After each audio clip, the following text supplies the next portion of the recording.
Josh likes to talk about J.D. Vance has this script because he's bought out by Peter Thiel, which I don't necessarily disagree, but I just like the scripts. No, I don't think he was bought by Peter Thiel. I think he was grown in a lab by Peter Thiel.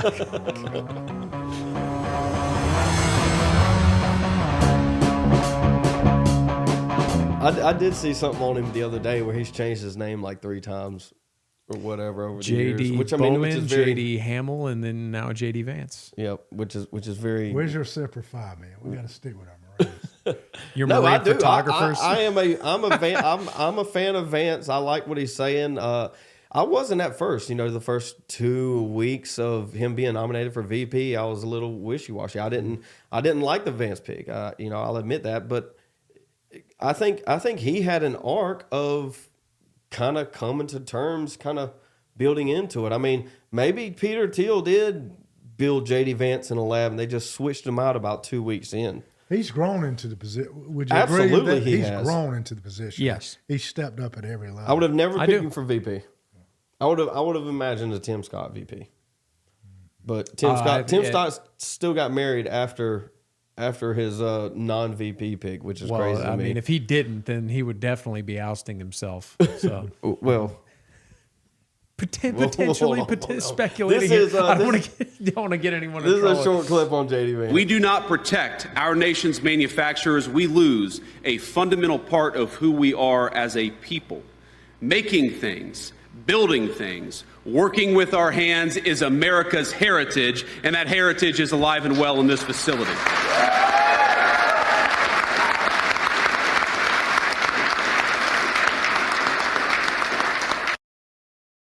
I mean, he's absolutely right here. I mean, America is a country of producers. I mean, and then you have what really kind of ticks me off a little bit is you have people like Vivek Ramaswamy coming in here and saying Americans are lazy. But it's like, dude, you're from India. You make T-shirts. Like, America is a country of production. That's what we do. We aren't the headquarters for call centers. Mm-hmm. We produce things until they're exported because of things like NAFTA. So, I like Vance. I think compared to Pence as a VP pick, especially in this kind of age that's going on right now, is his head and shoulders above him. So Pence was just really non-existent. I mean, it was like a shadow. Well, I think he was a traditional VP. He was to that point. He definitely was. It's a new day. I keep saying that, but it's a new day, and this VP here, like the rest of the cabinet, they're showing a lot of initiatives. Because I don't want to go too far down. Like we've talked about my concerns about J.D. Vance before, so I don't want to rehash those right now. But I definitely think to you guys' point, I think that we're clearly seeing whether it's malicious, whether not, it's out of the goodness of his heart. There's definitely this grooming of J.D. Vance to take up the nomination in 2028 once Donald Trump is no longer part of the equation. Before the vice president was just an extension of the president, and nobody really got excited about or paid much attention to. Mm-hmm. JD's kind of his own man. I mean, he can draw a crowd on his own. People are interested in him. He's set himself apart somewhat. And Trump is letting that happen. I work with maybe Ken. Read more into that than I am, but I work with Ken Ard, and he said that.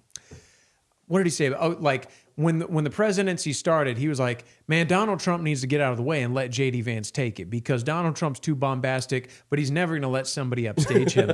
But he's actually been giving Elon Musk and J.D. Vance a lot of screen time, mm-hmm. which is uncharacteristic of him, whether or not someone's got a gun to his head under the table, or it's he's just tired. He's happy with what they're doing and letting it happen naturally. Well, I think J.D. Vance is more bombastic than Trump is, but the difference is it is presented in a way that is more statesmanlike. What J.D. Vance says is significantly further right than what Trump says. Can you give me an example? Well, Trump's been talking about. We do not protect our nation's manufacturers. We lose a fundamental part of who we are as a people.